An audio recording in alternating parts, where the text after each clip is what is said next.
Deməli, çıxım haqqında danışacağam. Çıxım nədir? Çıxım reaksiyadan alınan maddənin, yəni məhsulun faizlə miqdarıdır. Faizlə miqdarı və çıxım iki cür olur. Biri var nəzəri çıxım, biri də var praktik çıxım. Nəzəri çıxım hansıdır? Hansı ki biz reaksiyaya görə tənasüb qrup tapırıq. Biz burada itkini nəzərə almırıq. Bu olur nəzəri çıxım. Və nəzəri çıxımda itkini nəzərə almadığımıza görə həmişə olur 100%. Praktik çıxım isə təcrübə aparmışıq, tutaq ki, maddə götürmüşük və həmin maddədən reaksiyada hesablamışıq ki, bu qədər almalıyıq. Amma həmin maddədən tapdığımızı almırıq. Həmişə azalırıq. Niyə? Çünki həmişə 0,1, 100%, 1000% də olsa itkiyə yol verilir. Ona görə də praktik çıxım həmişə 100-dən az olur, 100%-dən az olur. Və çıxım nədir? Faizlə miqdar. Nəyin? Məhsulun. Çıxıma aid 3 tip məsələ var. Birinci tip məsələdə belə deyir bizə. 3 qram kömürün yanmasından 8,8 qram CO2 alınmışdır. CO2 almışdır. Çıxımı hesablayın. Çıxımı soruşur. Bizdən heç vaxt nəzəri çıxımın faizini soruşmaz. Çünki nəzəri onsuz da həmişə 100-dür. Baxın, alınan maddənin kütləsini verib, məhsulun kütləsini verib, çıxımını soruşursa, demək ki, praktik çıxımı soruşur. Demək ki, 8,8 qram CO2 praktik çıxımdır. Biz birinci nəyi tapırıq? Nəzərini. Reaksiyanı yazırıq və tapırıq ki, əslində 3 qram kömürün yanmasından neçə qram CO2 alınmalı idi? Yəni 100%-dən nə qədər alınmalı idi? 12 qramdan da 44 alınır. Burada x eləyir 11.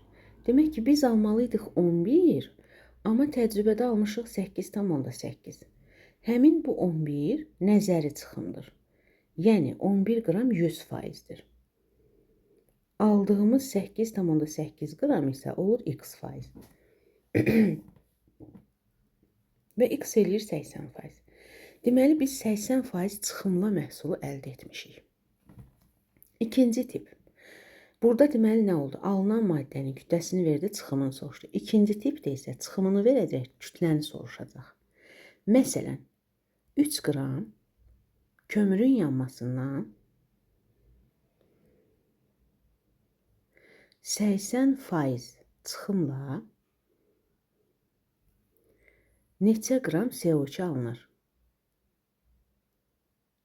Bu dəfə də faizi verib.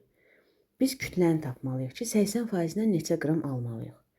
Yenə birinci işimiz reaksiyanı yazırıq. Və nəyi tapırıq? 100%. Yəni tapırıq ki, 3 qramdan neçə qram CO2 alınır? X qram. 12 qramdan da 44 qram. X elədi 11 qram. 11 qramı biz reaksiyaya görə tapdığımıza görə bu nəzəri çıxımdır. Onda neçə faiz götürürük? 100. 11 qram 100%-dir. Bizdən soruşur 80%-lə nə qədər alınır? O zaman yazıram x qram da 80%-dir. Buradan x eləyir 8,8 qram. Bu ikinci tip. Üçüncü tip məsələmizdə isə bu dəfə daxil olanı soruşur. Məsələn, kömürün yanmasından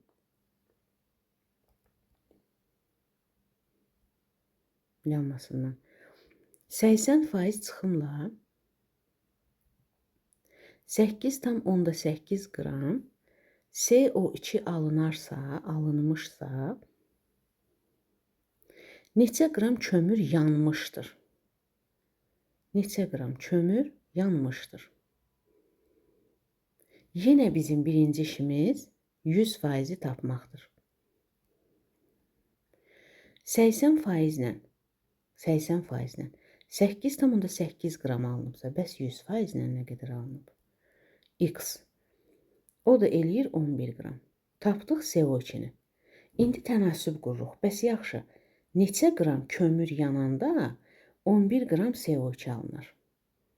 12 qram kömürün yanmasından da 44 qram alınır. X eləyir 3 qram. Tapdıq 3 qramı.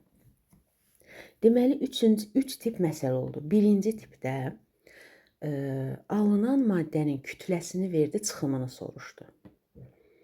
Biz birinci nəyi tapırıq? 100%. 100%-lə nə qədər alınmalı idi? Onu 100 götürürük, verilən kütləni X. Sonra daxil olanı verir, yenə də alınan maddənin kütləsini vermir, bu dəfə faizini verir ki, məsələn, bu faizlə nə qədər ala bilərik? Üçüncü tip məsələdə isə bizə bu dəfə daxil olanı vermir. Verir ki, məsələn, bu faizlə bu qədər alınıb. Bəs yaxşı, nə qədər götürülüb başlanğıcda? Hər üç halda biz birinci 100%-i tapırıq. 100%-də hansıdır? Reaksiyaya görə tənasüb qurub tapdığımız ki, məsələn, bundan budur, bəs yaxşı, bundan nə qədərdir? Tənasüb qurub tapdığımız bu olur nəzəri. Biz burada itkini nəzərə almırıq. Ona görə də o olur 100% nəzəri çıxım. Çıxım, yenə deyirəm, çıxım alınan maddənin, yəni məhsulun kütləsinin faizlə miqdarıdır.